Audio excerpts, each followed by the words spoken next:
फिर से रोकी गई केदारनाथ धाम यात्रा। दोस्तों, रविवार सुबह 10 बजे के बाद अचानक से भारी बारिश शुरू हो गई, जिसके कारण केदारनाथ धाम यात्रा को एक बार फिर से रोकना पड़ा। दोस्तों, हजारों मुसीबतें झेलने के बाद में केदारनाथ जो यात्री छोड़ दिए गए थे, उन्हें बहुत ही मुश्किल से केदारनाथ धाम तक पहुंचे। दोस्तों, बारिश इतनी ज्यादा हुई है कि केदारनाथ धाम में जितने भी यात्री आए हैं, चाहे रेनकोट पहना चाहे छाता है, उसके बावजूद भी पूरी तरह से यात्री भीगते हुए गौरीकुंड से केदारनाथ धाम तक पहुंचे दोस्तों, और बहुत ही ज्यादा परेशानियों का सामना उन्हें करना पड़ रहा है।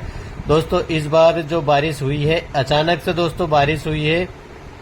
दोस्तों, पिछले 3 से 4 दिनों से बारिश दोपहर के बाद में हल्की फुल्की हो रही थी दोस्तों, और आज रविवार को अचानक से बहुत ही तेज गति से बारिश होने लगी, जिसके कारण दोस्तों सभी यात्री बहुत बुरी तरह से परेशान हो गए।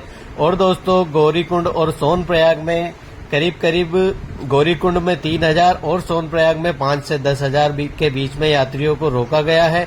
और दोस्तों, आप ये देख रहे हैं, सोनप्रयाग में होटल में पूरी तरह से पानी भर गया, जिसके कारण होटल के कमरों से पानी बाहर तक बहने लगा। और दोस्तों, केदारनाथ धाम में जाने वाले जो मार्ग है, वो पूरे मार्ग पूरी तरह से जल से लबालब भरे हुए बह रहे हैं दोस्तों। पूरे रास्ते पे नाले जैसा पानी बह रहा है, और बारिश बहुत ही ज्यादा तेज गति से हो रही है दोस्तों। अगर आप इस टाइम पे केदारनाथ धाम यात्रा पर आना चाहते हैं तो पूरी तरह से सावधान रहिए। और दोस्तों, अगले आने वाले 5 दिनों तक मौसम विभाग ने भारी बारिश की चेतावनी दी है, तो आप 5 से 6 दिनों इस अगले हफ्ते में, पूरे हफ्ते में आप केदारनाथ धाम यात्रा में हो सके तो आना अवॉइड कीजिए दोस्तों, क्योंकि इस हफ्ते में बहुत ही ज्यादा बारिश बताई गई है मौसम विभाग द्वारा। और दोस्तों, बात करें गौरीकुंड और सोनप्रयाग की, तो वहां पे भी बारिश बहुत ही ज्यादा मात्रा में हुई है, और बड़ी लिंचोली, छोटी लिंचोली जो पैदल मार्ग है, वहां पर भी बहुत ही ज्यादा मात्रा में बारिश हुई है दोस्तों। और अगर बात करें केदारनाथ धाम की, तो आज दोस्तों केदारनाथ धाम में स्नोफॉल भी हुई है, और बारिश स्नोफॉल बंद होने के बाद में बहुत ही तेज गति से बारिश भी हुई है। तो दोस्तों, यात्रा पूरी तरह से प्रभावित हो गई है, और यात्रा को 10 बजे के बाद पूरी तरह से बंद कर दिया गया है। और केदारनाथ धाम में जितने भी श्रद्धालु दर्शनों के लिए गौरीकुंड से 10 बजे के पहले निकल गए थे, वह केदारनाथ धाम में पहुंचकर उन लोगों ने दर्शन किए। उसके बाद में दोस्तों 10 बजे के बाद में गौरीकुंड से केदारनाथ धाम तक जाने वाले यात्रियों को गौरीकुंड में ही रोक दिया गया है, और सोनप्रयाग में जो यात्री थे उन्हें सोनप्रयाग से गौरीकुंड तक भी नहीं जाने दिया गया है, क्योंकि दोस्तों मौसम पूरी तरह से खराब हो गया है केदार घाटी में।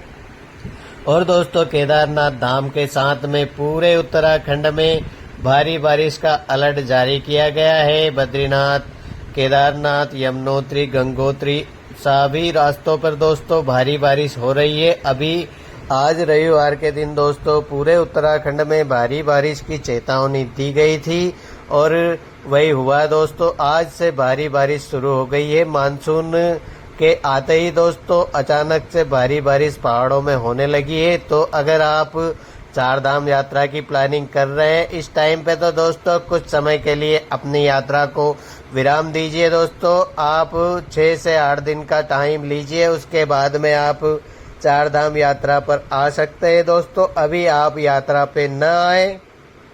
और दोस्तों, अगर आप घर से निकल गए हैं तो पूरी तरह से सावधान हो जाइए, और एहतियात बरतते हुए अपनी यात्रा को करिए दोस्तों। अगर आप केदारनाथ धाम में आना चाहते हैं तो दोस्तों केदारनाथ धाम में अगर मौसम साफ हुआ तो ही आपको गौरीकुंड से केदारनाथ धाम की तरफ आने दिया जाएगा, अन्यथा दोस्तों आपको सोनप्रयाग या गौरीकुंड में ही रुकना पड़ सकता है। और दोस्तों, बात करें गंगोत्री यमुनोत्री की, तो वहां पर भी अगर दोस्तों मौसम साफ हुआ तो ही आप आगे की यात्रा कर पाएंगे, नहीं तो आपको सुरक्षित स्थानों पर ही रोक दिया जाएगा, और आपको जब तक मौसम साफ नहीं होता तब तक वहीं पे रुक के इंतजार करना पड़ेगा दोस्तों मौसम साफ होने का।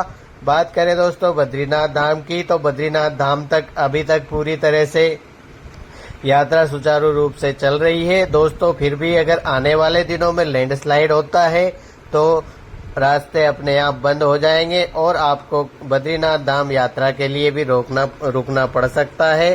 तो दोस्तों, हो सके तो इन दिनों में अपनी यात्रा को विराम दीजिए दोस्तों। मानसून के जो शुरुआती दिन होने वाले हैं वह पहाड़ों में बहुत ही खतरनाक बारिश को लेकर आते हैं और उसके बाद में दोस्तों पहाड़ियां दरकने का भी खतरा बना हुआ रहता है। तो हो सके तो आप इन दिनों में अपनी यात्रा को न करिए दोस्तों। मैं अपनी हर वीडियो में यह बताता रहता हूं कि जो मानसून के शुरुआती 10 से 20 दिन होते हैं उन दिनों में अपनी यात्रा मत कीजिए दोस्तों, क्योंकि शुरुआत के दिनों में पहाड़ धंसने का खतरा सबसे ज्यादा होता है दोस्तों। सूखी मिट्टी पे अचानक से पानी गिरता है, जिसके कारण दोस्तों मिट्टी अपने यहाँ भर भरा के धंस के सड़कों पर आ जाती है, जिसके कारण सारे रास्ते बंद हो जाते हैं।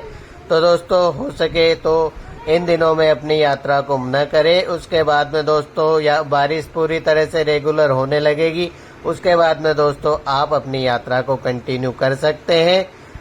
वीडियो अगर अच्छी लगी हो तो वीडियो को लाइक और शेयर कीजिए दोस्तों। बहुत बहुत धन्यवाद। जय श्री केदारनाथ।